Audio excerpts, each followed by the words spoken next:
Mind के साथ हम अगला लेक्चर शुरू करने लगे हैं जी। Lecture number 9। जो बच्चे ये लेक्चर नंबर 9 देख रहे हैं, कल जो है वो ईद भी हो सकती है या हो सकता है उससे अगले दिन हो।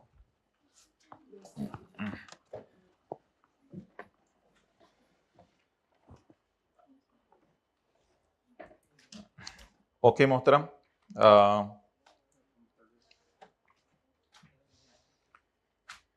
एक जी बड़ा इंपॉर्टेंट कॉन्सेप्ट है जो आज हमने पढ़ना है, वो ये है कि पॉइंट डी को भी छोड़ें, ई एफ जी।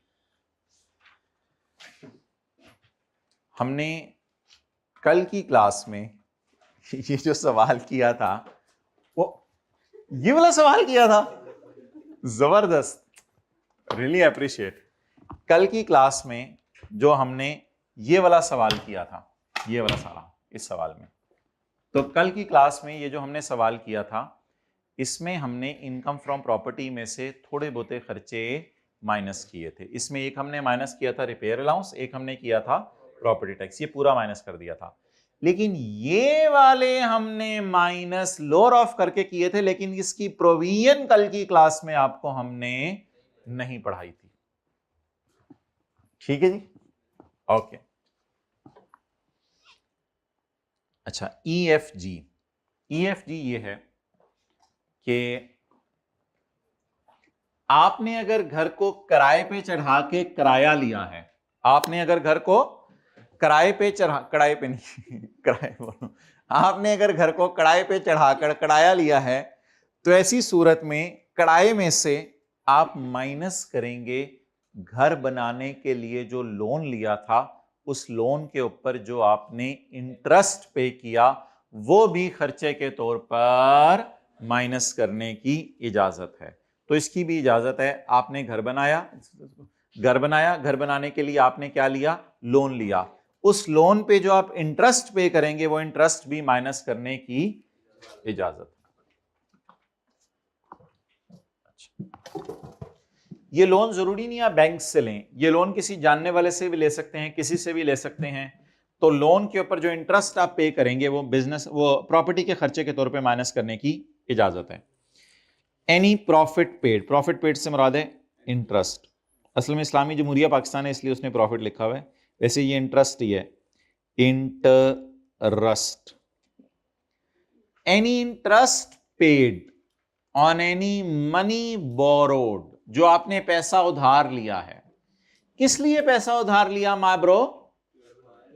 घर बनाने के लिए, या घर कंस, या घर को रेनोवेट करने के लिए, या घर को एक्सटेंड करने के लिए। आप लेटते थे तो पांव आपके जो है वो सामने वाली दीवार को लगते थे, आपने कहा थोड़ा सा एक्सटेंड करा लूं, मैं लंबा हो गया हूं, तो आपने कमरे को थोड़ा सा खुलवा लिया। और रिकंस्ट्रक्ट द प्रॉपर्टी, या आपने पूरे कमरे को ढा के दोबारा जो है वो कमरा बनवाया। तो इस पे जितना खर्चा आया, इसके लिए आपने लोन लिया। उस लोन पे आपने क्या पे किया? ये वाला interest is a deduction in computing income under the head income from property. अच्छा, ईएफजी में ना तीनों में ही इंटरेस्ट है। F, if the property is purchased, constructed, वही वाले ऊपर वाले लफ्ज, if the property is purchased, constructed, renovated, extended or with the पैसा given by house building finance corporation. भाईजान लोन आपने किसी एरे गैरे नथु खैरे से लिया है या हाउस बिल्डिंग फाइनेंस कॉर्पोरेशन से लोन लिया है? ये जो लोन हमने सुबह सुबह आते ही पढ़ा है आज, ये है एरे गैरे नथु गैरे से, और ये लोन है हाउस बिल्डिंग फाइनेंस कॉर्पोरेशन से या बैंक से। ये हो सकता है लोन आपने अपने दोस्त से लिया हो, उसको इंटरेस्ट पे किया हो, लेकिन ये लोन आपने किससे लिया? हाउस बिल्डिंग फाइनेंस कॉर्पोरेशन से या बैंक से। तो फिर share in rent and share towards the appreciation in value of house. इस सारे को ब्रैकेट में लेके द इंटरेस्ट, इस सारे का मतलब इंटरेस्ट है।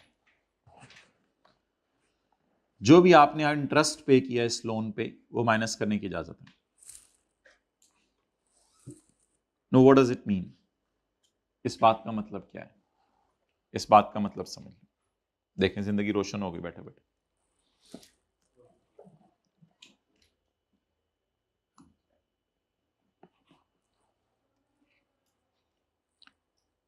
एक बात जरा गौर से सुनिएगा और समझिएगा। असल में मैंने आपको कहीं इंटरेस्ट लिखे हैं, लेकिन लॉ मेकर ने लिखा है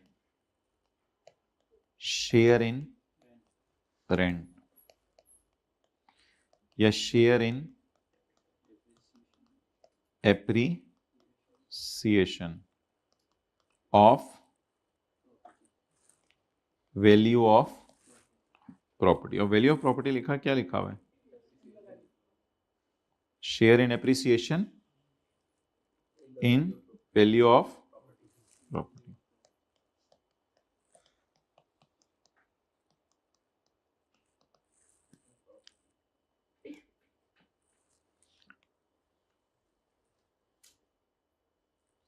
ये जी घर है, इसमें 50 लाख आपने डाला, 50 लाख बैंक ने डाला,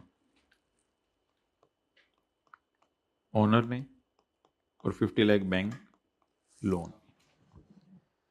अब आपने इसको रेंटेड आउट, रेंट पे दे दिया, रेंटेड आउट। आपको 4 लाख रुपया किराया आ रहा है। अब ये 4 लाख में से कुछ आप रख लें, कुछ बैंक को दे दें। 4 लाख में से कुछ आप रख लें, कुछ बैंक को दे दें, तो इसका नाम पड़ जाएगा, आप इंटरेस्ट नहीं दे रहे, आप शेयर इन रेंट दे रहे हैं। आप कुछ ओनर रख ले, कुछ आप पे कर दें टू बैंक। लेकिन भाई ये बात झूठ है, बैंक ऐसा नहीं करता। बैंक कभी, पहले मेरी बात सुन लो ना यार, नोट करने का टाइम दे दूंगा। बैंक ऐसा नहीं करता। अगर ये घर 1 लाख रुपए किराए पे चढ़ेगा तो बैंक कहेगा 1 लाख का मुझे उसमें से थोड़ा सा क्या आना है, जा, मैं तेरी बातों में नहीं आऊंगा। तो ये ऐसे ही धोखा है। वो कहते हैं हम इस्लामी जमहूरिया पाकिस्तान में है तो हम इंटरेस्ट पे नहीं कर रहे होते, हम असल में बैंक को रेंट का शेयर पे कर रहे होते हैं। हालांकि ऐसा नहीं है। याद रखिएगा, बैंक हमेशा 50 लाख पे 10-12% इंटरेस्ट मांगता है, वो ये नहीं देखता कि आपका 4 लाख किराया है। लेकिन लॉ मेकर कह रहे हैं नहीं नहीं नहीं नहीं, मैं मुसलमान हूं, मैं इंटरेस्ट नहीं पे कर रहा, मैं बैंक को उस रेंट का शेयर पे कर रहा हूं। या जो मेरी प्रॉपर्टी पड़ी पड़ी महंगी हो रही है, मैं उसका कुछ शेयर बैंक को पे कर रहा हूं। तोबा तोबा, मैं इंटरेस्ट तो नहीं पे कर रहा बैंक को। ऐसे तो बातें ना करो, कहते हैं मैं इंटरेस्ट पे करूं बैंक को। मैं कैसे इंटरेस्ट पे कर सकता हूं बैंक को? मैंने नहीं जाना जहन्नुम में। कह रहे मैं इंटरेस्ट पे नहीं कर रहा, मैं या तो किराए का कुछ हिस्सा पे कर रहा हूं, या जो प्रॉपर्टी पड़ी पड़ी मेरी महंगी हो रही है उसका मैं उसको शेयर पे कर रहा हूं। तो या मैं बैंक को पे कर रहा हूं share in increase in value of घर, या तो घर का जो वैल्यू बढ़ रही है उसमें मैं बैंक को पे कर रहा हूं। तोबा तोबा करो, मैं आप बैंक को इंटरेस्ट पे नहीं कर रहा। अब नोट, तो आप बताएं इंटरेस्ट की जगह लॉ मेकर क्या कहते हैं? हम बैंक को क्या पे कर रहे हैं? किराए का हिस्सा पे कर रहे हैं, या फिर अपने घर की जो कीमत बढ़ी है उसका कुछ हिस्सा पे कर रहे हैं बैंक को।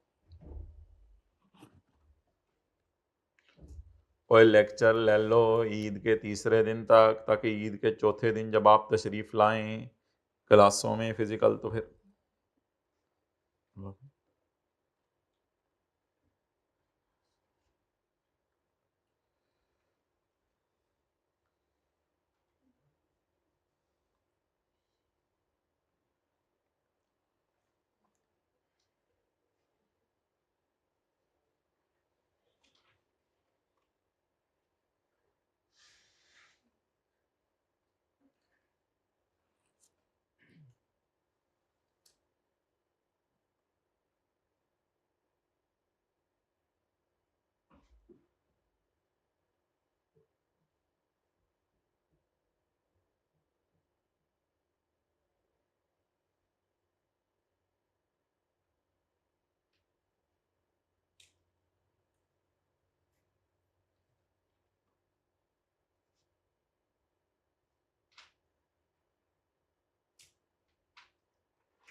ओके,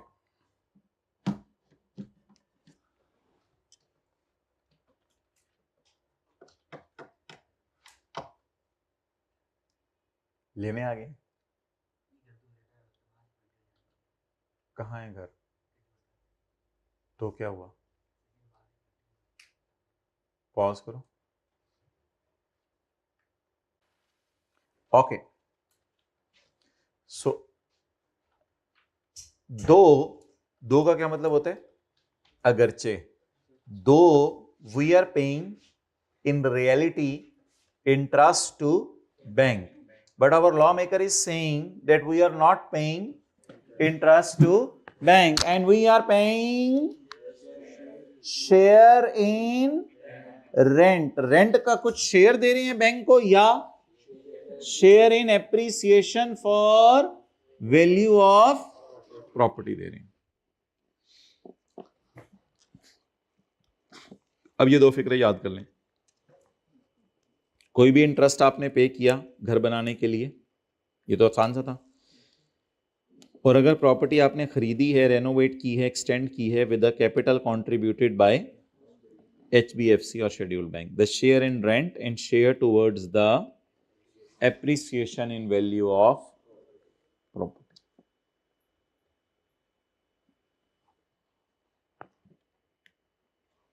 लेकिन इसकी जगह आपने ब्रैकेट में क्या लिख लिया? इंटरेस्ट। तो पेपर में क्या लिख के आने कि we are paying the share in, paper में तो ये लिख के आना ना जो लॉ में लिखा हुआ है, द शेयर इन। कोई चीज लॉ में से कटवानी हुई तो मैं ऐसे कटवाऊंगा कि ये नहीं लिखनी लॉ में, वो अलग बात है। ओके, अच्छा, कई दफा ऐसा होता है कि हमारी शक्ल देख के अगला बंदा कहता है लोन नहीं दूंगा तुझे मैं। तो ऐसी सूरत में क्या करें? या हरकतें हमारी पास्ट में ऐसी होती हैं। ऐसी सूरत में हम अगले को कहते हैं कि हमारी एनेक्स सिक्योरिटी के, सॉरी, हमारी जमीन सिक्योरिटी के तौर पे रख लो। हम उसे क्या कहते हैं? हमारी। तो अगर हमने किसी बंदे को अपनी जमीन सिक्योरिटी के तौर पे दे दी तो क्या होगा बबलू? तो मोर्टगेज कर देंगे। मोर्टगेज होता है गिरवी रखवाना, तो उसके बाद लोन लेंगे, उस पर भी तो इंटरेस्ट ही पे करते हैं, तो इसमें क्या फर्क पड़ता है? बात तो वही होगी। When the property is mortgaged, when the property is, जब आप प्रॉपर्टी को किसी को किस पे दे दें? सिक्योरिटी के तौर पे रखवा दें, तो द प्रॉफिट और इंटरेस्ट पेड। अच्छा, ये सारे फिक्रे ना यहां से जाके मिल रहे हैं, देखें इधर, द प्रॉफिट और interest paid shall be allowed as deduction. ये सारा फिक्रा ऊपर से जाके मिल रहा है, ये जो दो नुक्ते लगे हुए हैं, it shall be allowed as deduction. So the property के ऊपर जो इंटरेस्ट पे किया जाएगा वो interest shall be allowed as deduction. और माय डियर, जो कल पढ़ा था पॉइंट नंबर 8, न्यूमेरिकल में तो किया था लेकिन हमने पढ़ा नहीं था, वो क्या था? Rent collection charges up to lower of actual expense और 4% of rent chargeable to tax. So rent collection charges, हमारा लॉ क्या कहता है कि रेंट कलेक्शन चार्जेस आपने जो है वो कितने माइनस करने हैं? आपने पूरे माइनस करने हैं या lower of? Lower of what? Actual या 4% of rent chargeable to tax.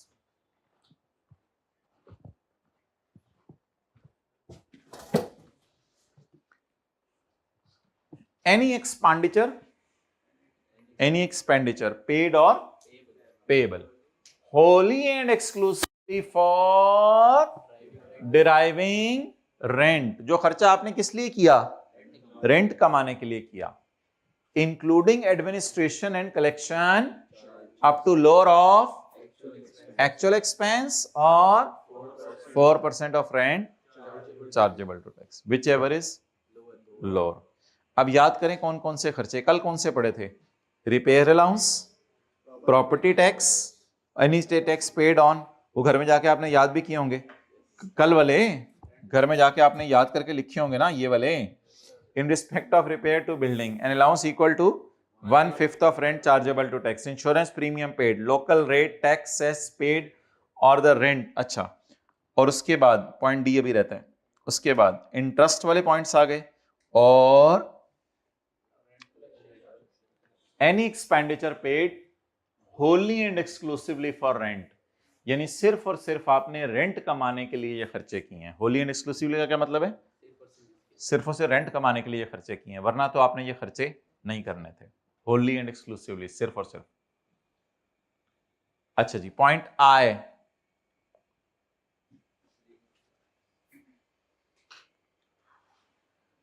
आप अपने घर में थे तो किसी बंदे ने आके, आपने अपना घर किराए पे दिया था, किसी बंदे ने आके आपको गिरेबान से पकड़ के कहा चल पुत्र निकल, ये तेरा घर नहीं है, तो आप कोर्ट में चले गए, उस बंदे के कोर्ट में चले गए, उस बंदे ने कोर्ट खोला, उसमें चले गए, आप कोर्ट में चले गए, उसके लिए आपने लॉयर को हायर किया, लॉयर को, तो लॉयर को जो फीस देंगे वो आपका नॉर्मल खर्चा है।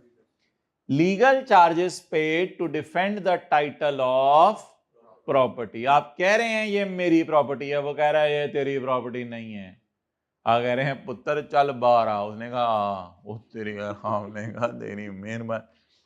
तो legal charges paid to defend the title of a property. और एनी सूट, सूट से क्या मुराद होता है? सूट से क्या मुराद होता है? Suit, case. अच्छा, any court case connected with the property in court, कोई भी सूट जो कोर्ट में चल रहा है, कोई भी केस, तो उसके लिए लीगल चार्जेस जो आपने पे किए, ये सारे के सारे माइनस करने की इजाजत है। अब रह गया पॉइंट जे। पॉइंट जे को पढ़ने से पहले, असल में ना प्रॉपर्टी के चैप्टर में ये खर्चों की लिस्ट दे दी है उसने कि ये खर्चे अगर आप प्रॉपर्टी कमाने के लिए करेंगे तो आपको माइनस करने की, इसके अलावा वाले खर्चे आपको माइनस करने की इजाजत नहीं है।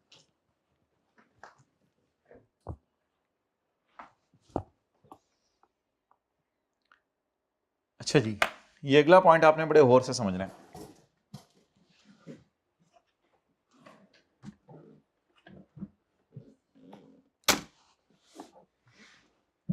इसके बाद हम एक न्यूमेरिकल करने लगे हैं।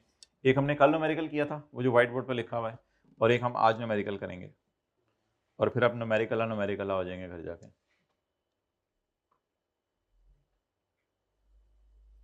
किस दिन बच्चे ये लेक्चर देख रहे हैं? 29 रमजान को। हो सकता है ईद का चांद आज ही नजर आ जाए। ओए इतनी मुश्किल मैं मिटाया।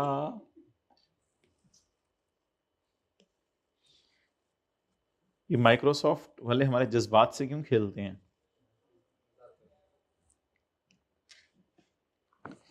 Wasim Akram owns a piece of land, हम पिज़्ज़े के पीस ओन करते हैं, ये लैंड के पीस ओन कर रहे हैं। Wasim Akram owns a piece of land, बनाएं जी, पीस ऑफ लैंड बना रहा हूं मैं, आप लोग ना बनाएं। वसीम अकरम इसको ओन कर रहा है, वसीम अकरम ऑन्स, जानते हैं ना वसीम अकरम साहब, नाम सुना हुआ है ना, पाकिस्तान का हॉकी प्लेयर था, अच्छा क्रिकेटर था उस। Wasim Akram owns a piece of land where Shahid Afridi, where Shahid Afridi football खेलता था, अच्छा वो भी क्रिकेट खेलता था। Where Shahid Afridi built his house, और लैंड तेरी कार मेरा, ऐसे करें ना, यानी डो हमसायों की और उसके ऊपर जो है वो पिज़्ज़े के मटेरियल आपने डाल दिया। ये गेम हुई है ना, अब क्या करें? ठीक है, कई लोग जानने वालों से सूट पहन के आते हैं, पता चले हमारे पास 10-12 हैं। तो मतलब मैं बात ये कर रहा हूं कि कई दफा ऐसे होता है ना, लैंड वसीम अकरम की है, अब वसीम अकरम को आपने शाहिद अफरीदी ने जाके कहा लैंड का क्या करेगा, वसीम ने कहा 4 डालूंगा, हमने कहा डाल जान दे, 4 की पाने मैनू दे दे। तो लैंड खरीदी नहीं उसने, लेकिन उसके लैंड के ऊपर, हाँ नीचे तो नहीं बनेगा ना, ऊपर क्यों बोला आपने? ऊपर ही बनेगा ना, चलो ऊपर बोल देता हूं मैं भी। अच्छा भाई कह रहे हैं ऊपर उसके जो है ना लैंड के घर बना दिया, ठीक है, बेसमेंट भी होती है। Mister Wasim Akram owns a piece of land and where Shahid Afridi built his house, तो ये घर किसका है? शाहिद का। तो लैंड किसकी? वसीम की। शाहिद विल, शाहिद ने अपनी वसीयत, sorry, Shahid will pay Wasim Akram a ground rent of 30,000 per month. Shahid ने कहा अबे ये जमीन तेरी है, तू मेरा नहीं है, ये जमीन तेरी है, इसलिए मैं तुझे 30,000 इसका किराया दिया करूंगा। ठीक है जी। Later Shahid rented out this house to हमारे सर आसिफ, जानते हैं उनको तो आप जानती हैं। लेटर उन्होंने घर किराए पे दे दिया सर आसिफ को फॉर 70,000।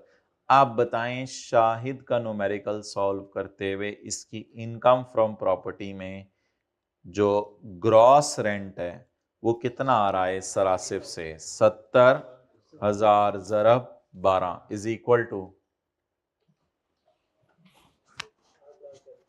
8,40,000 रुपया किराया आ रहा है जो शाहिद अफरीदी ने घर किसको किराए पे दे दिया है? सर आसिफ को। Shahid rented out the house to sir Asif for 70,000 per month. अब शाहिद को ये 30,000 खर्चा माइनस करने की इजाजत है। क्यों? अच्छा, एक खर्चा तो माइनस करें ना, वो जो हम करते होते थे रिपेयर अलाउंस। रिपेयर अलाउंस तो माइनस करने की इजाजत है ना। रिपेयर अलाउंस कैसे निकालना होता है? 40,000 इंटू 1/5 168,000 और उसमें से माइनस करें वो जो अगला वाला है, क्या है वो? Ground rent. ग्राउंड रेंट कितना? 30,000 ज़रब 12 3,60,000। जवाब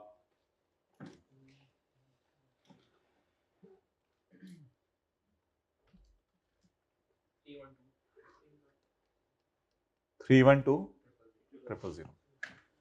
तसल्ली से देखें भाई दोबारा। शाहिद अफरीदी,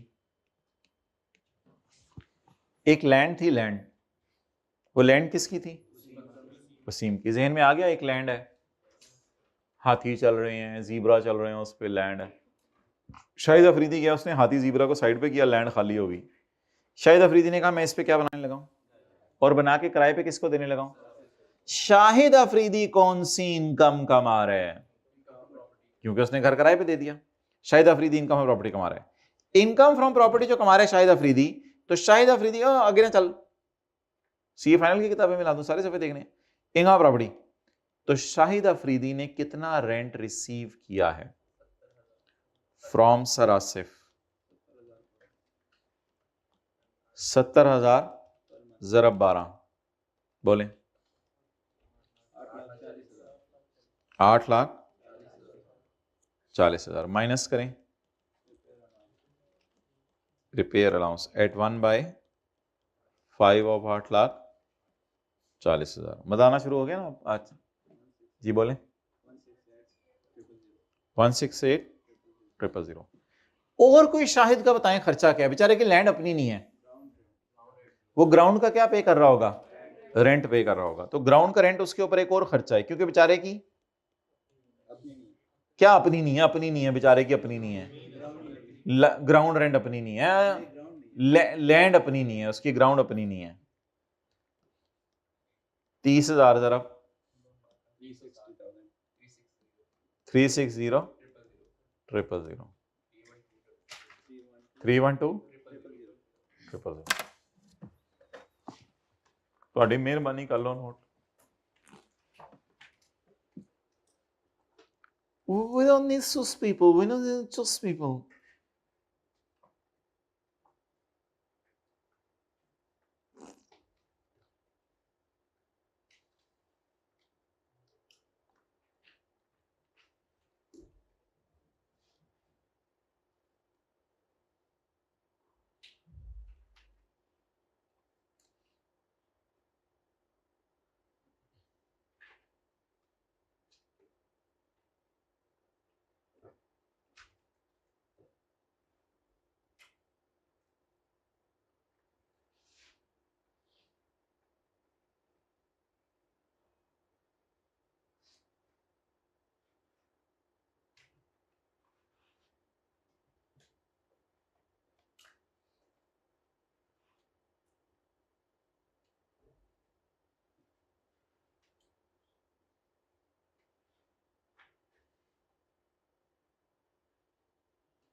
अब ये छोटा सा लफ्ज समझ आया, ग्राउंड रेंट क्यों खर्चे के तौर पे माइनस करने की जरूरत है, वजह बताएं।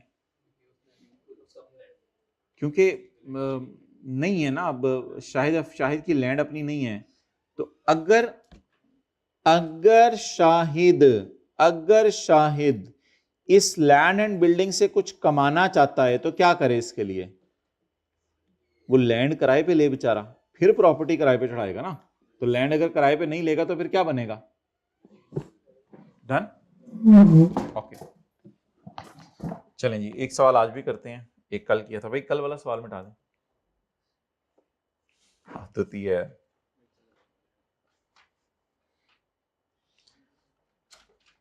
आज वाला सवाल हम करेंगे जी पेज नंबर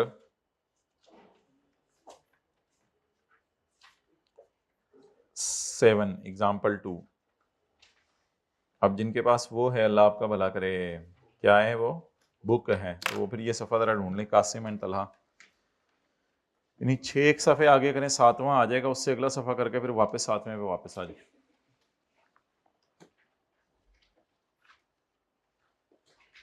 घर से निकलने की दुआ क्या है, कहता मैं निकला नहीं कभी। अच्छा, बिस्मिल्लाह तवक्कलतु अल्लाह ला हौला वला कुव्वता इल्ला बिल्लाह। अच्छा, Qasim and Talha jointly own a house in Lahore. Lahore Punjabi में होता है ना, Lahore. Qasim and Talha jointly own a house in, समझ नहीं आया करते छोड़ा करें भाई, तो टेंटे में रखा है। Qasim and Talha jointly own a house in Lahore. Joint ownership है, कौन सी ओनरशिप है, ज्वाइंट ओनरशिप। देखिए कभी कभी ये फील होता है ये तैयार बैठे हैं पढ़ाने के लिए, हम ही तैयार नहीं पढ़ने के लिए। मुझे तो कभी कभी देख के फीलिंग आती है ये ऐसे रेडी बैठे हैं जैसे अभी पढ़ा पढ़ूंगे इनको भेज। अच्छा, अब वो उसी को देखता रहेगा। अच्छा, Qasim and Talha jointly own a house in Lahore, ये नहीं मिलना, सफा नहीं मिल रहा। ओहो, 7 6 के बाद आएगा, देखिए 6 के बाद। अदर सोर्स के चैप्टर में तो नहीं पहुंच गया कोई, अदर सोर्स के नोट्स तो अपलोड हमने साथ ही कर दो भाई, उससे कहना अदर सोर्स और प्रॉपर्टी दोनों के नोट्स अपलोड करने हैं आज, वो जो कल हो गए थे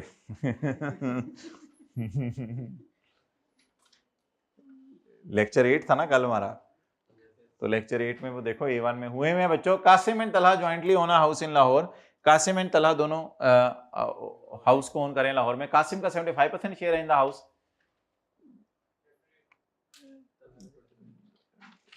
बिलाल को बुलाओ। असल में ना 4 में से एक कमरा तलहा के और 4 में से 3 कमरे कासिम के हैं, मतलब आगे उनकी मर्जी, इनको किराए पे दें या खुद रहें। कासिम है 75% share in the house. On 1 July 2015 the house was let out an annual rent of, this amount includes 1 lakh per month for utilities, cleaning and security. आ जाए जी, घर किराए पे कितने में दिया, 10 मिलियन पे, दोनों ने इकट्ठे। और this amount includes 1 lakh per month for providing utilities, cleaning and security. कल वो जो वर्किंग 3 की थी, वर्किंग 3 करते हैं। ये लेक्चर कौन सा है, 9। बिलाल भाई पॉज करें। Okay, working 1 will be my income from property, working 2 will be my income from other source, working 3 what is total rent. कल ये इसी तरह वर्किंग की थी ना सारी। What is total rent, 10 million. Out of this 10 million, out of this 10 million, भाईजान इतने आ जाओ, मुझे लिंक भेजना लेक्चर का जब PDF अपलोड हो जाए तो मैं चेक कर लूंगा एक दफा। On 1 July 2015 the house was let out on annual rent of 10 million. This amount includes 1 lakh per month for utilities, cleaning and security. इसमें कितने पैसे आप किराएदार से ले रहे हैं, बिजली के बदले, जमादार के बदले और सिक्योरिटी गार्ड के बदले? 1 लाख पर मंथ जी, 1 लाख इंटू 12, ये कहां डाल दें, इनकम फ्रॉम अदर सोर्स में।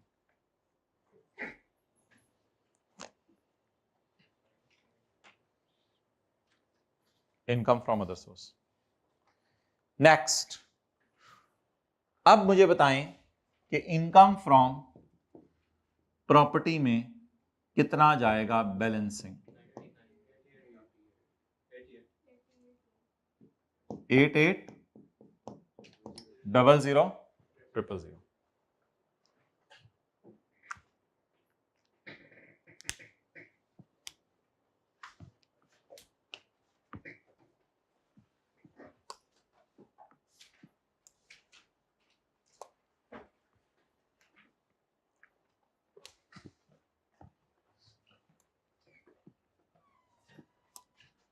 आ जाए इधर जी। टोटल कराया कि एग्री हुआ है डियर? 10 मिलियन। उसमें से हमने उसे सहूलतें कितनी दी हैं घर के अलावा? Utilities, cleaning and security. और कासिम तलहा ने ज्वाइंटली किसी एक ही बंदे को घर किराए पे दे दिया होगा ना जी Bilal? During tax year 2016 the owners incurred the following expenditures in relation to house. बिजली के बिल पे किए हैं यूटिलिटी कंपनीज को। अच्छा जाहिर बात है। अच्छा कोई नोट करें अभी, उधर इधर ले आओ, कर लो नोट। इतना टाइम लगाते हो नोट कर, जल्दी करते नोट भाई। कर लिया? कर लें? कर लिया? रे को साइलेंट रखा करो। कर लिया? चलें। During tax year 2016 owners incurred the following expenditure. हमने उससे 12 लाख ले तो रहे हैं बिजली का, क्लीनिंग का और सिक्योरिटी का, लेकिन 12 लाख के बदले खर्चा हमारा सिर्फ 5 लाख हो रहा है, क्योंकि हमने सस्ता सिक्योरिटी गार्ड ढूंढा हुआ है। कभी कभी गड़बड़ भी हो जाती है, और हमने सस्ता सफाई करने वाला ढूंढा हुआ है, वो सफाया भी कर जाता है। बिजली तो वैसे ही नहीं आती, तो इसलिए हमें 5 लाख रुपए खर्चा हुआ। तो मालिक मकान का खर्चा कितना हुआ, और उसने किराएदार से लिया कितना? 12 लाख। तो अब बचा कितना? 7 लाख। लेकिन मुझे फिलहाल खर्चा बताएं। अदर सोर्स में बता दें ग्रॉस कितना जाएगा। पहले ग्रॉस, ग्रॉस होता है यानी खर्चे माइनस करने से पहले। और प्रॉपर्टी में 88000000। ये प्रॉपर्टी में चला जाएगा, एक अदर सोर्स में चला जाएगा। आप बताएं माइनस 5 लाख कहां से करूं? यहां से। लेस डिडक्शन कितनी? 5 लाख।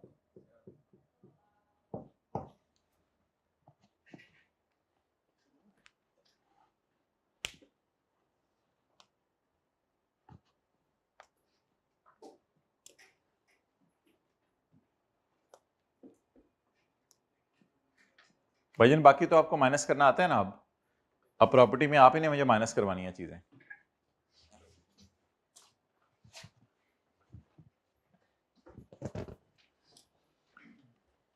₹4,50,000 की रिपेयर कराई है। 4,50,000 की रिपेयर करवाई है। Less repair. बादशाह सलामत, मैं तुम्हारा वजीर मुमलिकत, मैं रिपेयर माइनस करने लगा हूं। इस वजीर को निकाल दिया जाए। वजीर मुमलिकत, तुझे ये नहीं पता था कि रिपेयर अलाउंस माइनस करते हैं? बादशाह माफी दे दें, आइंदा ये गलती नहीं होगा। इसका सर कलम कर दी। रिपेयर अलाउंस ज्यादा होगी। Repair allowance. मुगलिया खानदान की यादें ताजा हो। कोई मुगल बैठा हुआ है क्लास में मुगलिया खानदान से? नहीं, बादशाह नहीं गुजरे आपके दादा परदादा? अच्छा अच्छा, ये रिपेयर अलाउंस है ना। अच्छा अभी तक हम 75-25 नहीं कर रहे। वो जो कासिम का हिस्सा और तलहा का, वो अलग बहस है, वो मैं बाद में करवाऊंगा। फिलहाल अभी तक हम क्या कर रहे हैं? सिर्फ इनकम फ्रॉम प्रॉपर्टी निकाल रहे हैं और income from other source. Repair 4,50,000 minus करेंगे या इसकी जगह रिपेयर अलाउंस माइनस करेंगे? रिपेयर अलाउंस माइनस करेंगे। Into 1/5 1760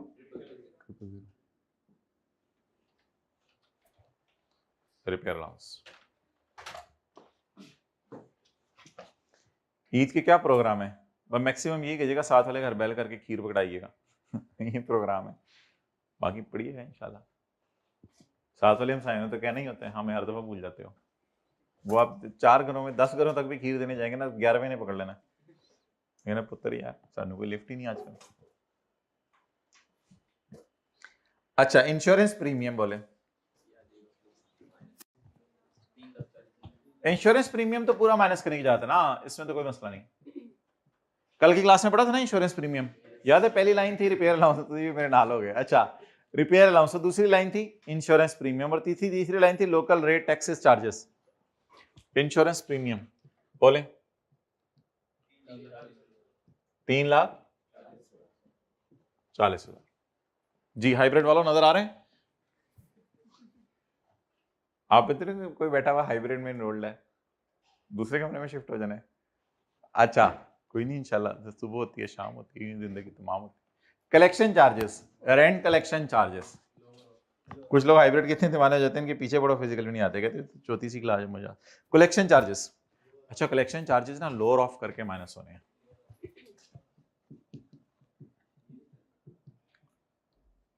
collection charges lower of, actual कितना है लिख दिया करें शख्स, एक्चुअल 20 या 4% ऑफ 8800 जी 35200 जी। What is lower? भाई आपका एक गोडा नजर आ रहा है, दूसरा गोडा किधर है? अच्छा उसको ऊपर किया हुआ है, ठीक है, वो तो चेक कराया, दूसरा गोडा भी है मेरा। अच्छा लोअर 25,000।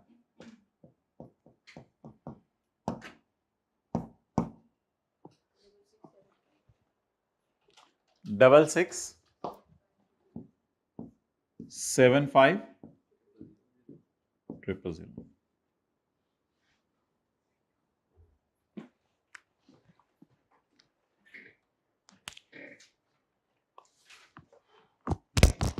ठीक है चलें। अब अंजुम सॉरी कासिम तलहा, तुम्हारा तो घर इकट्ठा था, 75% कासिम का था, तलहा का 25%। Qasim and Talha have no other source of income, Qasim और तलहा ने और कोई सोर्स ऑफ इनकम नहीं कमाई। All of the expenses were incurred by them jointly, दोनों ने इकट्ठे खर्चे किए हैं। Calculate the tax liability of Qasim and Talha for the tax year 2016। तस्वीर खींचो भाई, एक मिनट। अच्छा भाई आप करेंगे ये कि इसको कितना कासिम को दे दें, 75, कितना तलहा को दे दें, यहां दे दें या न्यूमेरिकल के फेस पे दे दें? फेस पे दे दें, चलिए ठीक है, जैसे आप कहें। और कोई बात? कुछ बहुत ज्यादा आपकी डिमांड है? अच्छा छुट्टी, अभी 30-40 मिनट हुए हैं, लेक्चर शुरू हुए, छुट्टी दे दें। बातें सुनो भाई की, केड़े पिंडों आए हैं भाई? नाल वाले नाल वाले। टैक्स ईयर 2000 देख लेता हूं,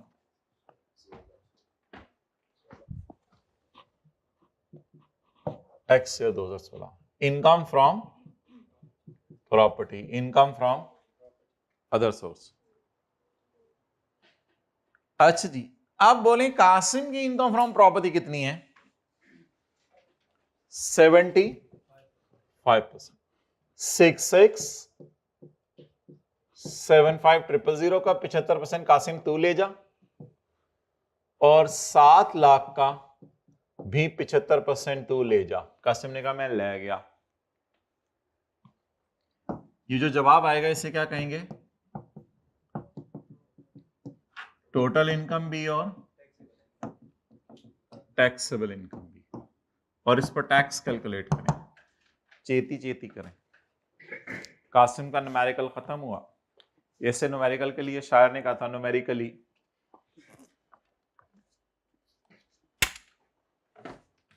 मॉर्निंग होती है, इवनिंग होती है, यूं ही जिंदगी एंड होती है। अगला न्यूमेरिकल सॉल्व करें तलहा का जल्दी, पहले कासिम का सॉल्व करके। ये फेस ऊपर बनाना होता है न्यूमेरिकल का, ये वर्किंग्स नहीं पहले करनी, वर्किंग्स करके फेस ऊपर बनाना होता है सॉल्व का।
हाँ जी,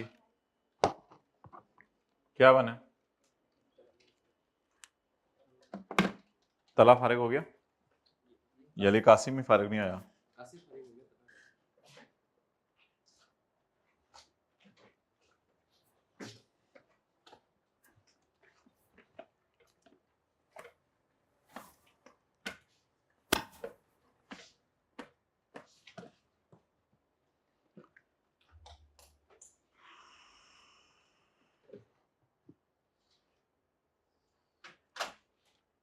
बारिश आपके इलाके में रुक जाती है या थम जाती है?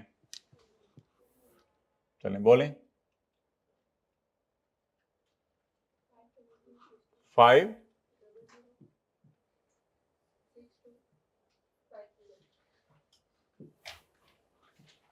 और ये 5 to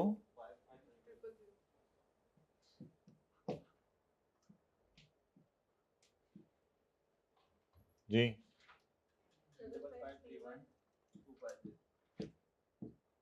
553125 जी। टैक्स निकालें इसका। 10 मिलियन से ज्यादा है तो सर चार्ज भी लगेगा। नहीं लगेगा भाई, 5.5 मिलियन है ना, 10 मिलियन से ज्यादा नहीं है।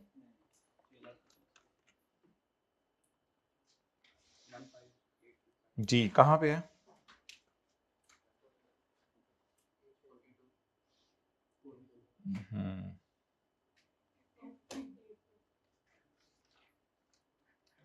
जी सीरियल नंबर 5। सैलरी है ही नहीं, सैलरी जब 0 तो टेबल 1।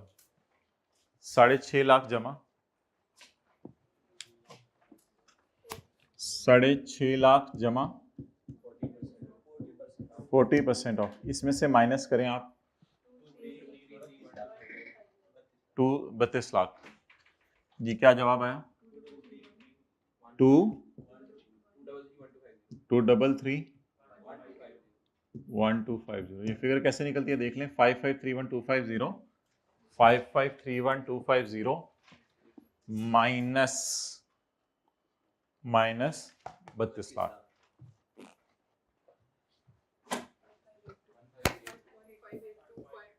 वन 1582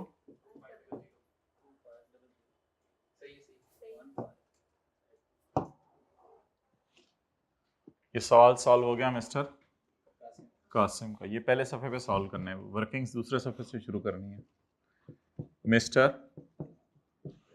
आगे इनकम एंड टैक्स 2016 वगैरह खुद ही लिख लीजिएगा।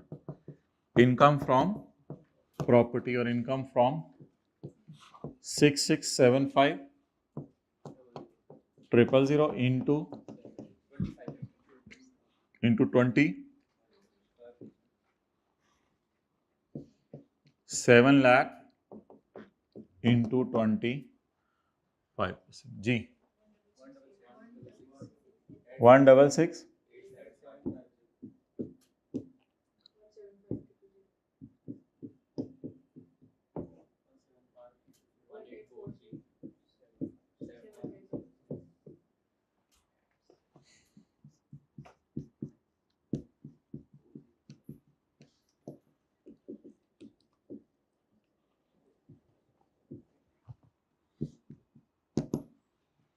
18,43,750।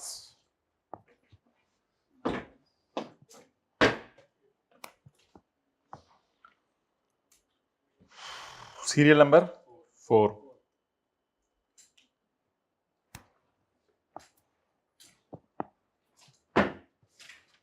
One plus amount exceeding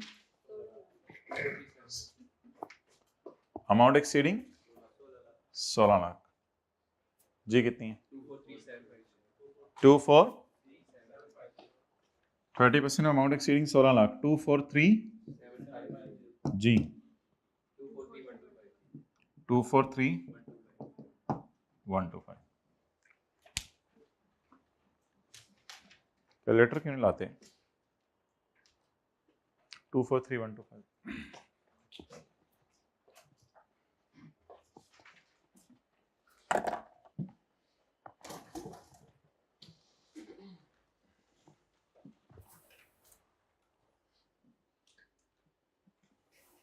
okay. I think now you are comfortable with the format. जो प्रॉपर्टी के खर्चे हैं वो प्रॉपर्टी में से माइनस करने हैं और जो अदर सोर्स के खर्चे हैं वो अदर सोर्स में से माइनस करने हैं। Now we are moving towards a practice question, very beautiful question. मतलब प्रैक्टिस के लिए करने लगे हैं, पास पेपर में आया हुआ है, इसकी तरफ आ जाएं।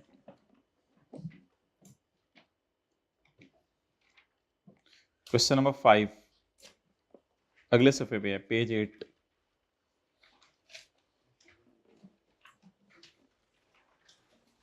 देखिए इसी तरह का सवाल है। Utility, cleaning, securities, repairs, maintenance, insurance premium, rent collection charges and बला बला बला बला बला। सही है ना? चलें जी। नहीं होमवर्क नहीं, ये क्लास में करवाना है। Bashir and Jamil jointly own the house in Karachi. Bashir has 75% share in the house.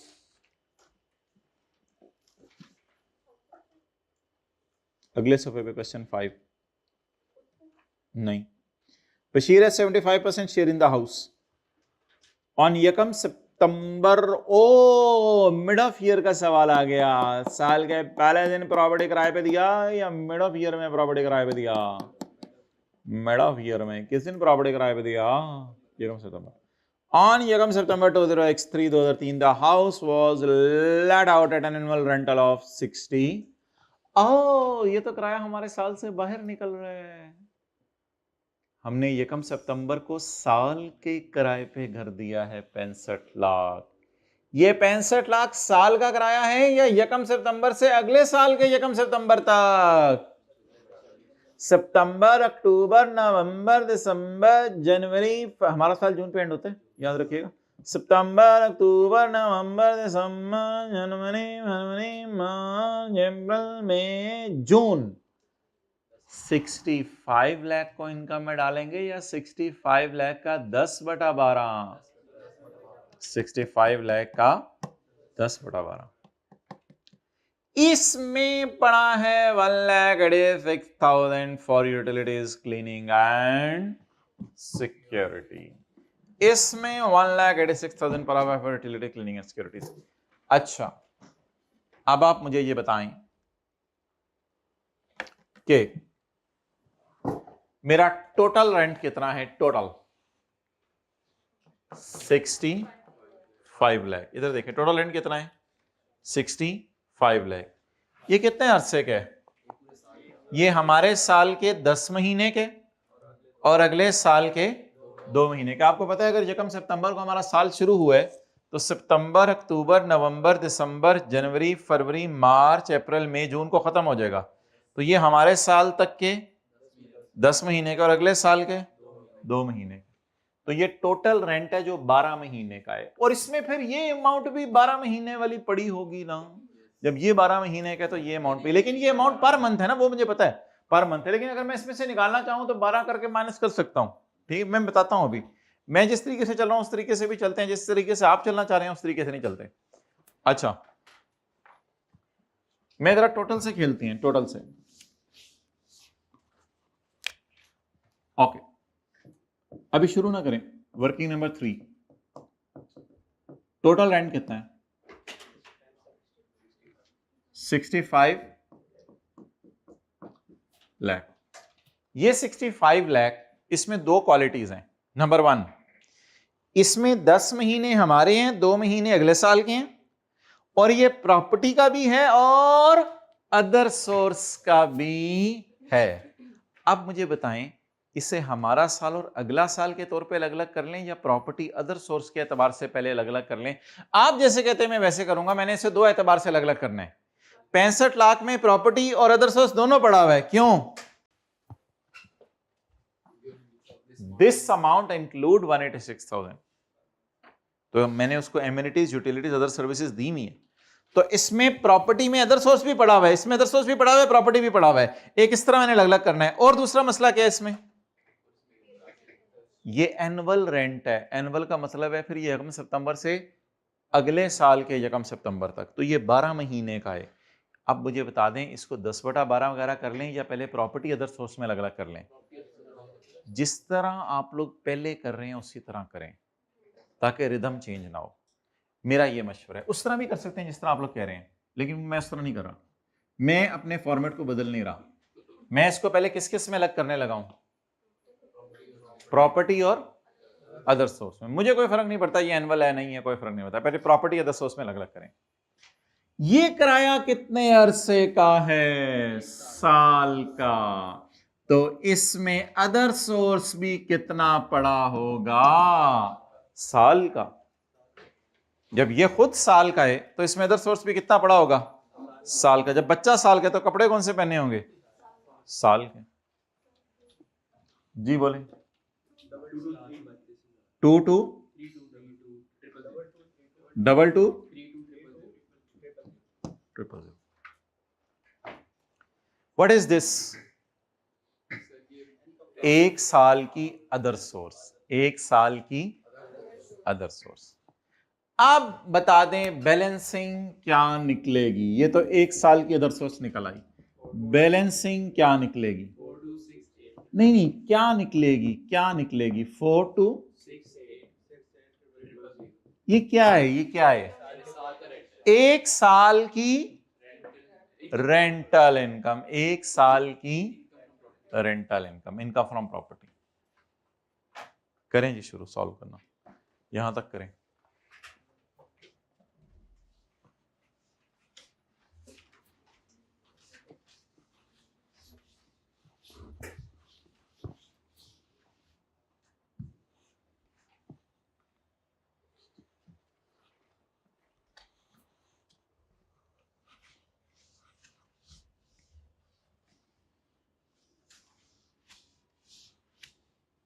थोड़ा समझ आना शुरू है?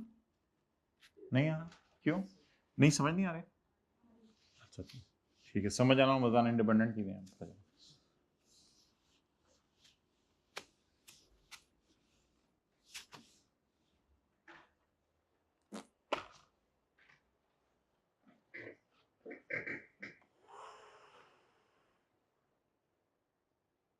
आप बताएं ये दोनों चीजें भी, ऊपर वाली फिगर क्या है? ये टोटल भी है और एनुअल भी है। ये क्या मतलब टोटल भी है और एनुअल भी है? टोटल का मतलब है इसमें प्रॉपर्टी और अदर सोर्स भी है, और एनुअल का मतलब है ये 12 महीने की, 12 महीने की। अब इसको हमने अलग अलग कर लिया। कितने पैसे हम एक साल के किराए के ले रहे हैं उससे, घर के किराए के 42 लाख, और कितने पैसे उससे अदर सहूलतों के ले रहे हैं 22 लाख। आप बता दें इसको अगर मैं डिवाइडेड बाय 12 करूं और मल्टीप्लाइड बाय 10 करूं इन दोनों फिगर्स को, तो क्या निकल आएगा? हमारे ईयर का किराया इधर ही कर दूं या वर्किंग 3 को इसी तरह छोड़ दूं? इसी तरह छोड़ दें। मेरे ख्याल से ना फेस पे जो ग्रॉस फिगर है वहां आके आपने कोई पंगा पुंगा लेना तो कर ले, ताकि हमारा फॉर्मेट ना हिले। वर्किंग 3 में हम सिर्फ प्रॉपर्टी और अदर सोर्स को लग किया करेंगे, वर्किंग 3 में और कुछ नहीं किया करेंगे। अगर आप मुझे इजाजत दें तो आप, मेरा साल 30 जून को एंड हो गया, तो अगर आप मुझे ऐसे करने दें तो मैं आपका मेहरबान शुक्रिया करूंगा, इंटू 10/12। ये सही है? और बोले ये सही है? 4 to 6 है 000 इंटू 10/12। 4 to 6 है 000 जो आप उधर से लेके आए हैं वो क्या है? एनुअल है। मुझे कितने महीने का चाहिए? तो इसे डिवाइड किससे करूं और मल्टीप्लाई? अगर 4 to 6 है 000 12 महीने के है, तो मेरे कैलकुलेटर बताओ 10 महीने का कितना है? अगर 4 to 6 है 000 12 महीने का है, 12 महीने कौन से? सितंबर, अक्टूबर, नवंबर, दिसंबर, जनवरी, फरवरी, मार्च, अप्रैल, मई, जून, और अगले साल का जुलाई, अगस्त। अगर ये फिगर 12 महीने की है तो मेरे कैलकुलेटर बताओ 10 महीने की फिगर कितनी है? बताओ मेरे कैलकुलेटर बताओ। 3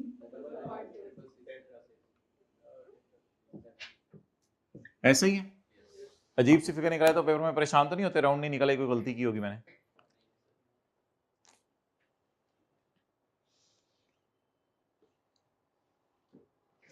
अदर सोर्स कैसे निकालेंगे?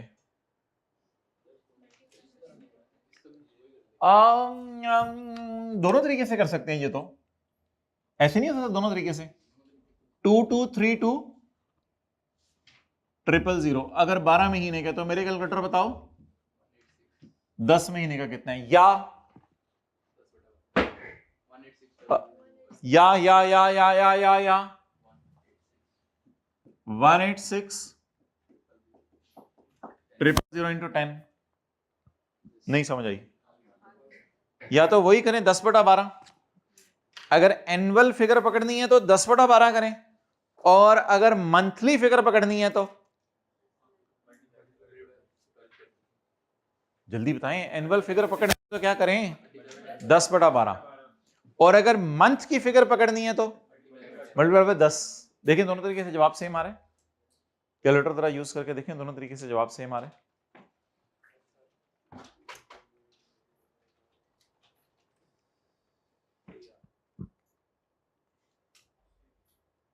Is it so? क्या ऐसा ही है? आप बताएं इस सवाल को करके हमारा टाइम जाया हुआ या कुछ पता चला? चला आगे तो कुछ भी नहीं है, आगे तो सवाल खत्म हो गया। जी जवाब बता दें कितने?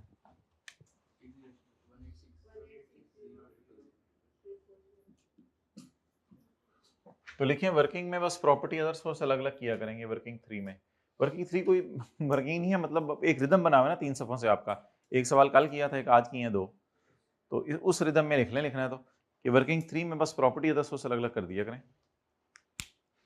वर्किंग 3 में बस प्रॉपर्टी अदर सोर्स अलग अलग कर दिया करें।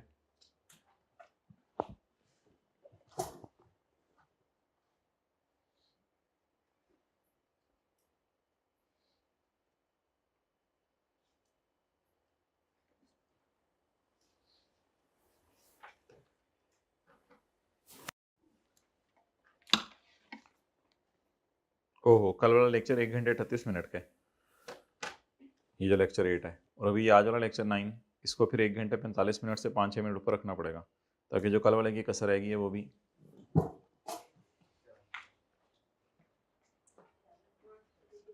जी जी, जैसे आप कहेंगे। ओके,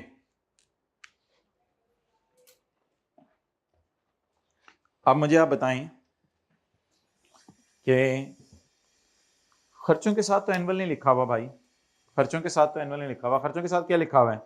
ड्यूरिंग ईयर 2004 के अंदर क्या हुआ, या 24 समझ लें, ओनर्स इनकर द फॉलोइंग एक्सपेंडिचर, बस ड्यूरिंग द ईयर, ये इसी साल के हैं, मतलब हमारे साल के अंदर अंदर के हैं, क्योंकि ड्यूरिंग द ईयर का मतलब होता है 30/24 से पहले पहले के खर्चे हैं ये। तो इनको एज इट इज माइनस करते हैं जिस तरह करना है। जी भाई, हाँ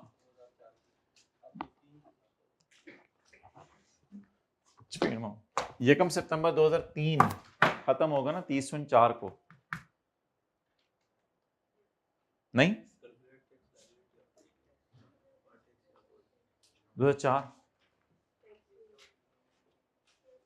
देखो ना, यकम सितंबर 2003 को जो साल शुरू हुआ है वो 30/4 को ही खत्म होगा ना। नहीं समझ आ रही। और यकम सितंबर 2003 के बाद कौन सा 30 सुनाने है? चलो यकम सितंबर 23 कर लो, इसको यकम सितंबर 23 कर लो, एक्स लिखा हमने, यकम सितंबर 23 के बाद कौन सा 30 सुनाने? 30 यकम सितंबर 23, अगर आप इसको 2023 एज्यूम करो, यकम सितंबर 2023, तो इसके बाद कौन सा 30 सुनाने? तो ये 30/24। अब बताओ कंफ्यूजन क्या रही थी आंसर में? इस सवाल का आंसर खोला हुआ है आपने? नहीं, इस सवाल का आंसर क्यों खोला हुआ है आपने?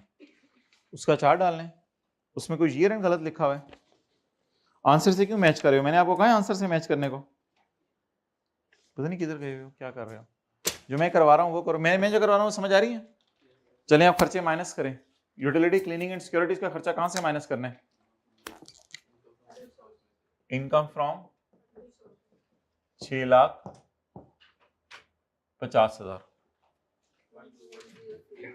1,2,1,0,000,000।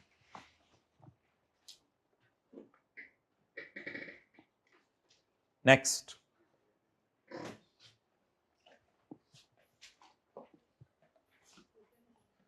रिपेयर माइनस करनी है, रिपेयर अलाउंस माइनस करना है, इंश्योरेंस माइनस करनी है पूरी, और कलेक्शन चार्जेस लोअर ऑफ। जी, रिपेयर अलाउंस 1/5 ऑफ, जी बोले, हाँ जी, 333। इंश्योरेंस 2,40,000, और रेंट कलेक्शन एक्चुअल कितने?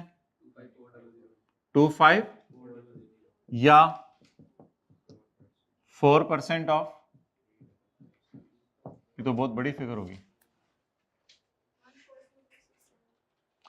1,422,6. What is lower?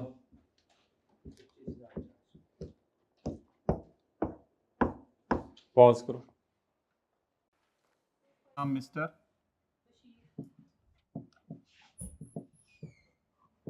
Income from property और इनकम फ्रॉम अदर सोर्स। जी, इनकम फ्रॉम प्रॉपर्टी कितनी आई है? 2579934। इसका कितने % देने?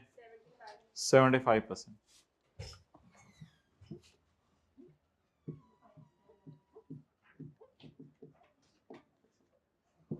और अदर सोर्स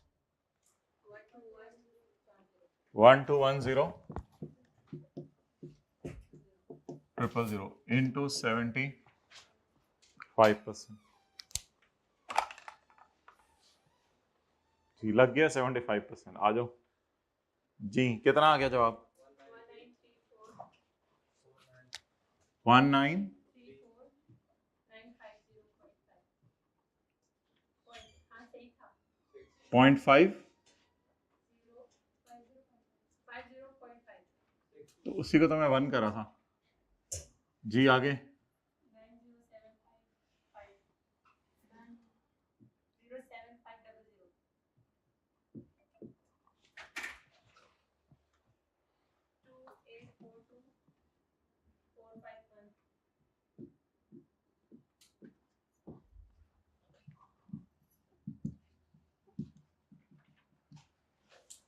ये इसके टैक्सेबल इनकम निकल आई और आगे इसका टैक्स। बस टैक्स अब आप खुद ही निकाल लीजिएगा टेबल 1 लगा के।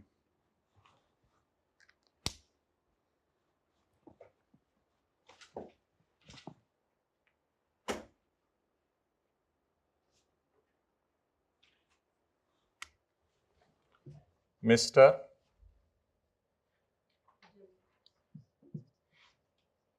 जमीला का शोहर, जमीला का बेटा, जमीलिया, जमाइला।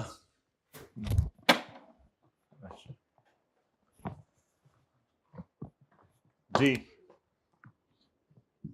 इनकम फ्रॉम प्रॉपर्टी 25799 इंटू 25% और income from other source 1210000 into 25%।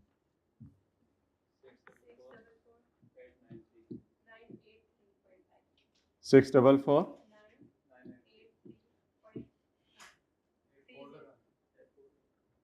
नहीं, ये इतनी थोड़ी फिगर तो नहीं होगी।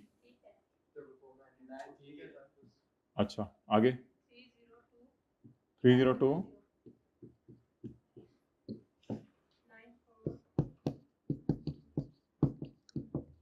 94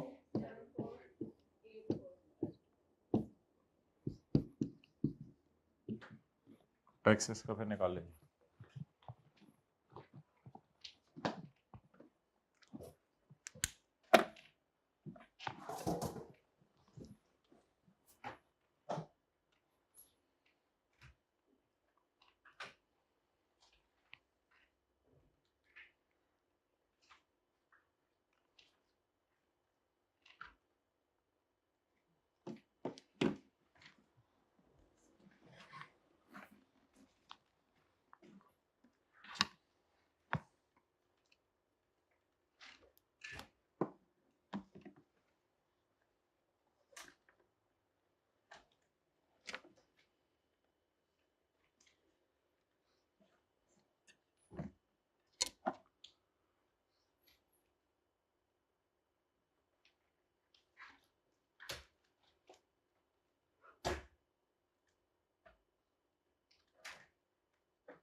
चलो भाई ले आओ इधर। बस ठीक है, तस्वीर खींच लें जिसको कुछ भी नहीं है। मेन हमने क्या चीज़ सीखी इस सवाल में, जिस वजह से इतना टाइम ज़ाया किया? 10/12 के वो यकम सितंबर को आया था ना, तो इसलिए फिर पहले प्रॉपर्टी अदर सोर्स अलग अलग करनी है और बाद में फिर उसको 10/12 किया। पहले प्रॉपर्टी अदर सोर्स अलग अलग कर लीजिएगा, बाद में फिर 10/12 2/12 कर लीजिएगा। Okay come on page number 3।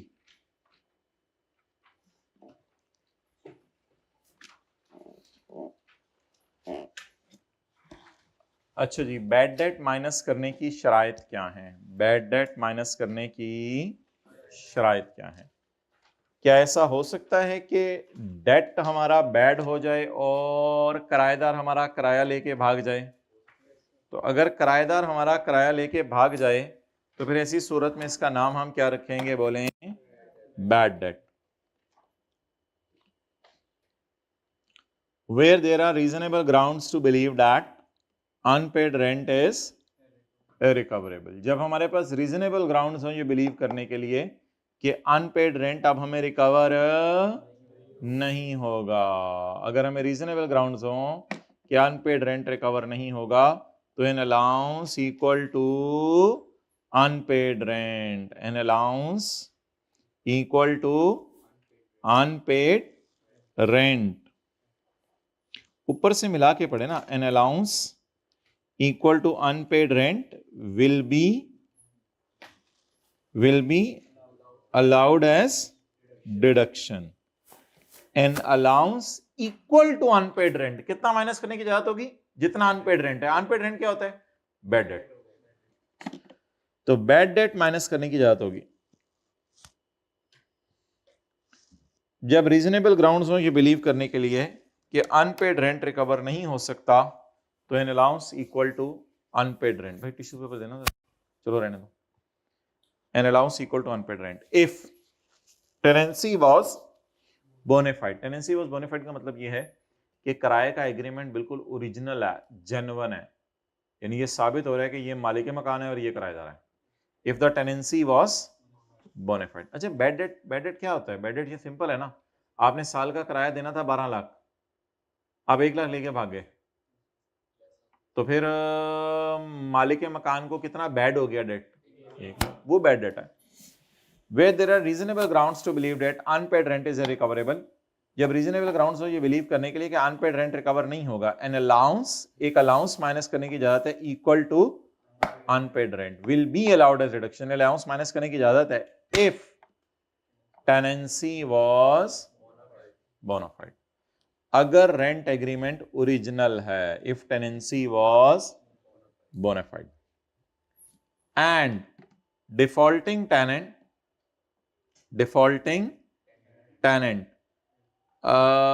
हमारी प्रॉपर्टी को छोड़ चुका है। डिफॉल्टिंग टेनेंट हमारी प्रॉपर्टी को, सारे लेक्चर्स टेक्स्ट और हार्ट हो गए ना आज तक के, मुझे एक लिंक भेजें इकट्ठा। और डिफॉल्टिंग टेनेंट हमारा घर छोड़ चुका है, जो हमारा किराएदार है हमारा घर छोड़ चुका है, या वो इतना स्ट्रांग है कि हम चाहते हैं कि घर छुड़वाएं और घर छुड़वाने के लिए उसके पास जाते हैं, वो कहते हैं बंदे ले आ, वो कहते हैं कर जो करना है, नहीं निकलूंगा। हम उसके घर के बाहर जाकर खड़े रहते हैं, अपने घर के बाहर जाकर कहते हैं निकल, वो कहते हैं निकाल के दिखा। और steps have been taken to compel the tenant, उसको हम जोर लगा रहे हैं खुदा के लिए छोड़ दे हमारी प्रॉपर्टी, लेकिन नहीं छोड़ा। तो बैड डेट माइनस करने के लिए या तो आप उसको घर से निकालें, विकेट कराएं प्रॉपर्टी, और अगर वो नहीं निकलता तो स्टेप्स लें उसको निकालने के लिए। और एक और बात याद रखिएगा, अगर आपकी कोई और प्रॉपर्टी भी वो ओन कर रहा है उधर से भी धक्के दे। And the defaulting tenant is not in the occupation of any other property of the person owner. तो डिफॉल्टिंग टेनेंट आपकी कोई और प्रॉपर्टी भी ओन ना कर रहा हो, यानी जिस घर से वहां से निकालें या कोशिश करें निकालने की, अगर वो नहीं निकल रहा, खींचे जोर लगाएं अपना पूरा निकालने की कोशिश करें उसे, और कोई भी आपकी प्रॉपर्टी उसके कब्जे में ना हो, उसके खिलाफ आप कोर्ट में केस भी करें। फिर बैड डेट माइनस करने की जाता है, उसके खिलाफ कोर्ट में केस करें। Owner has initiated the legal proceeding, उसके खिलाफ कोर्ट में केस कर दें, या आप साबित करें कि वो इतना बड़ा लेवल है उस एमएनए एमपीए का कि अगर मैं उसके खिलाफ केस करूंगा तो उसने मुझे ये कह दिया कि मुझे पता है तू किस रास्ते से घर आता है, तो और उसने मुझे यहां तक धमकी दे दी है कि तेरे बच्चों का स्कूल भी हमें पता है ठाकुर, तो फिर उसके खिलाफ केस ना करें, खैर है। और he believes that legal proceedings would be useless, या आपको यकीन है कि लीगल प्रोसीडिंग जो उसके खिलाफ होंगी वो क्या होंगी? किसी काम की नहीं होंगी। या तो आप उसके खिलाफ कोर्ट केस कर दें, या आप साबित करें कि उसके खिलाफ कोर्ट केस करना किसी काम का नहीं है। Unpaid rent has previously been included under the head income from and tax has been paid on it. Unpaid rent सिर्फ तभी माइनस करने की इजाजत होगी जब प्रीवियसली इनकम में गया है। देखें कैसे, आपने एंट्री की cash debit, rent receivable credit और रेंटल इनकम क्रेडिट। 12 लाख आपकी इनकम है, 2 लाख आपको किराया, 10 लाख आपको किराया आ गया, 2 लाख आपको किराया नहीं आया। अब जब 2 लाख रिसीवेबल बैड हो गया तो क्या करेंगे, क्या एंट्री करेंगे, बैड डेबिट,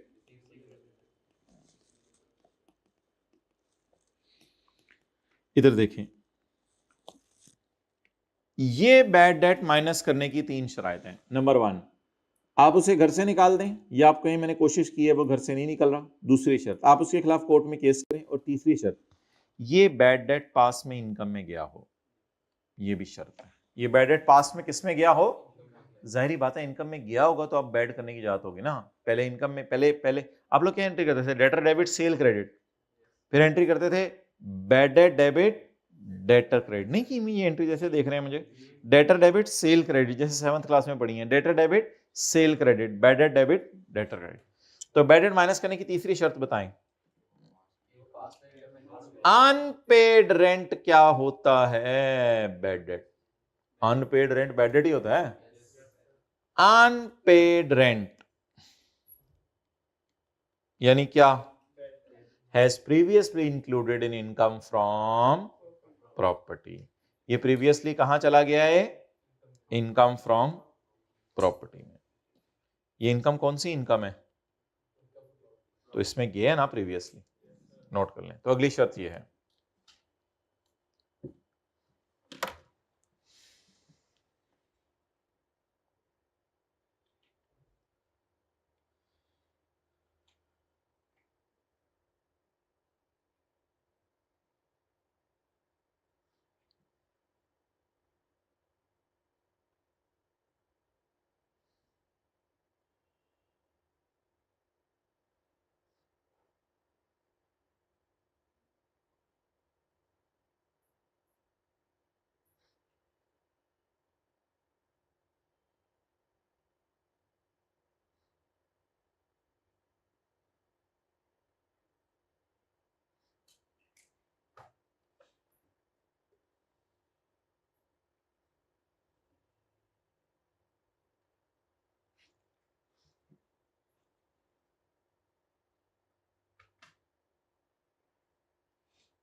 जब रीजनेबल ग्राउंड्स हो ये बिलीव करने के लिए कि बैड डेट रिकवरेबल है तो बैड डेट माइनस करने की इजाजत है। अगर defaulting tenant has vacated the property, उसने आपकी प्रॉपर्टी छोड़ दी है,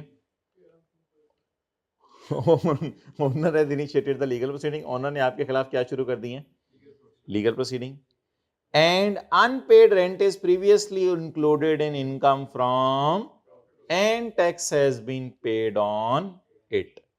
unpaid rent is previously included in income from, की हो गया तीनों ड्रामे, unpaid rent has previously included income from property, और उसके ऊपर टैक्स भी पे हो गया, सारी बात है, जब इनकम में जाएगा तो टैक्स भी पे होगा।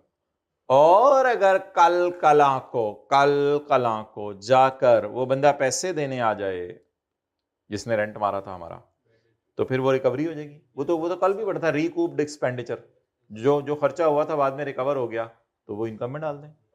वेयर एनी परसों अंजुम तुम तेज हो रहे हो दिन ब दिन। वेयर एनी अनपेड, लाहौर की हवाला की है तुम्हें, where any unpaid rent allowed as deduction, जहां अनपेड रेंट डिडक्शन के तौर पे अलाउ हो, इज होली और पार्टली रिकवर्ड। अब सारा ही रिकवर हो जाए। आप लोग भी ये एंट्री करते थे ना बैड डेट रिकवर होने की, 2 लाख में से 1 लाख रिकवर हो गया, cash debit bad debt recovery income credit. Where any unpaid rent allowed a reduction is wholly or partly recovered. Sorry. The amount recovered shall be chargeable in the year of receipt. Chargeable का मतलब है taxable, यानी income में डाल दिया जाएगा। ठीक है, सेल की तरह, मतलब रेंट रेंट समझ के इनकम में डाल दिया जाएगा। अगर डेट बैड हो गया और बाद में रिकवर हो जाए तो इसको उठा के इनकम में डाल दिया जाएगा, जैसे मुंह उठा के हम इनकम में। अच्छा, कल के नोट्स जो अपलोड हुए थे लेक्चर 8 में, उसमें देखें प्रॉपर्टी और अदर सोर्स दोनों के चैप्टर हैं। ओके, अब जरा रिवाइज करा के बताएं। सबसे पहले क्या चीज माइनस करने की इजाजत है?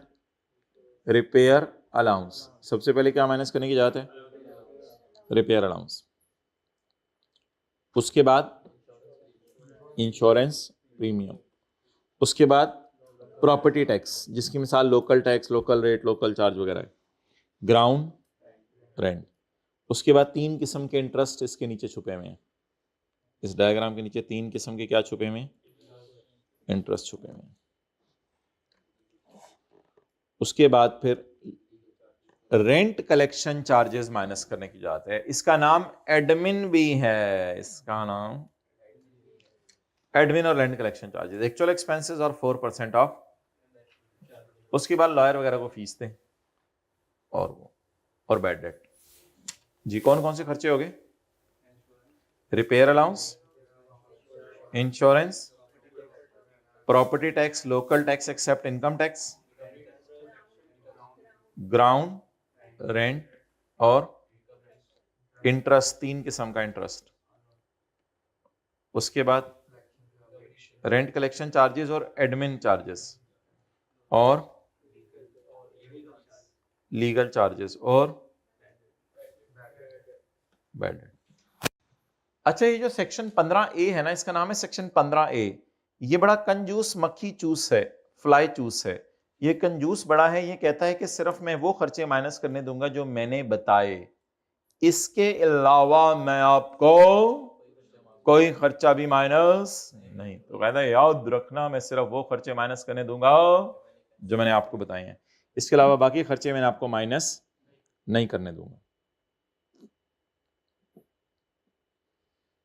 अच्छा, अब आप तशरीफ लाएं, पास पेपर देखें जरा।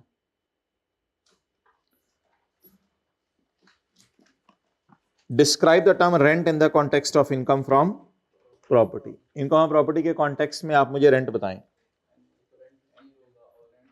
वही जो रेंट की डेफिनेशन लिखी हुई है।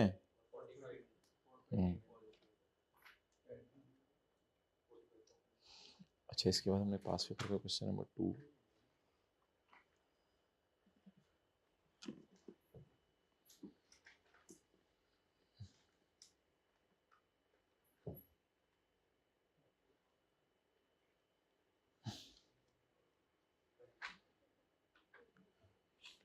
चैप्टर 4 में आ जाए।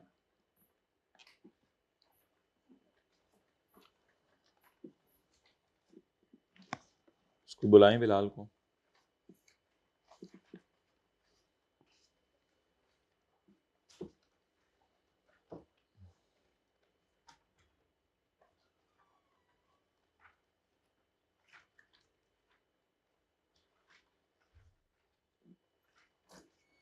क्वेश्चन 16 हमने डिस्कस कर लिया था पूरा? नहीं मेरे ख्याल से। चलिए क्वेश्चन 7 निकालें। पूछिए राजा का बारे में। हिजाज लिमिटेड। हाँ चलो मैं उससे कर लेता हूँ, आप जाओ। Hijazi limited is multinational quoted company. Quoted company means listed company होती है। Is a multinational quoted company, listed company. Unquoted तो अनलिस्टेड। चलो, presently the company closes its financial year on 30 June. The company is now considering to change the tax year from 30 June to 31 March. Mr. Safi is a tax consultant. Write a memorandum on this behalf. Requirements of income tax regarding change in tax year from normal to special. ये पहले दिन हमने discuss किया था। Normal से special पे जाने के लिए आपको कमिश्नर को एप्लीकेशन देनी पड़ेगी, और अगर कमिश्नर मान गया तो फिर ऐसी सूरत में क्या होगा मुझे बताएं। ऐसी सूरत में कमिश्नर जो है वो आपको इजाजत दे देगा, और उसकी वजह से आपको कंपेलिंग नीड पहले शो करनी पड़ेगी। अगर कंपेलिंग नीड शो करेंगे तो आपको नॉर्मल से स्पेशल पे जाने की इजाजत मिल जाएगी। और इसमें एक बात का हमने ध्यान रखना था कि आप मस्ट कंपेलिंग नीड बस शो करें, फिर आपको इजाजत है। आगे चलें। ये नहीं, due date of filing return, ये चैप्टर 15 में पढ़ेंगे। 7 का बी पढ़ें।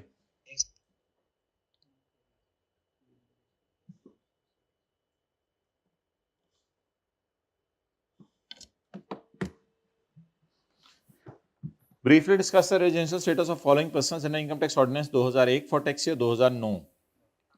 जी वाला जाने। Asif is an employee of Balochistan government who has been sent to UK for an official assignment on यकम दिसंबर 2007 for 2 years। अच्छा, हमारा साल है 2009, तो ये यकम दिसंबर 2007 को जाएगा, तो हमारा साल है 2009। 2009 शुरू होते हैं यकम जुलाई 2008 को और खत्म होते हैं 30 जून 2009 को। तो यकम दिसंबर 2007 से यकम दिसंबर 2008, यकम दिसंबर 2008 और यकम दिसंबर 2009 यहां तक रहेगा। तो हमारे तो पूरा साल बाहर के मुल्क। देखे ना, यकम दिसंबर 2007 यहां से शुरू होगी ना, यकम जुलाई 7 के साल से। यकम दिसंबर 2007 से यकम दिसंबर 2009 2 साल बाहर रहेगा। आप बताएं, पाकिस्तान में तो एक दिन भी नहीं रहा। तो हम कहेंगे because mister Asif is an employee और official of Balochistan government who is posted abroad in the tax year. तो पाकिस्तान की फेडरल या प्रोविंशियल गवर्नमेंट का कोई एम्प्लॉय अगर बाहर के मुल्क में पोस्टिंग हो जाए तो उसके लिए क्या नहीं देखा जाता? नंबर ऑफ डेज नहीं देखे जाते। Therefore, he will be considered as a Messrs Akhtar Abbas and Company is a partnership firm। बस EOP है। EOP में हमने ये देखना होता था कि मैनेजमेंट कंट्रोल होली और पार्टली पाकिस्तान हो किस दिन, किसी एक लम्हे भी। The management control is situated partly in UK and partly in Pakistan, so that's why it is a resident EOP। Question 16 में आए।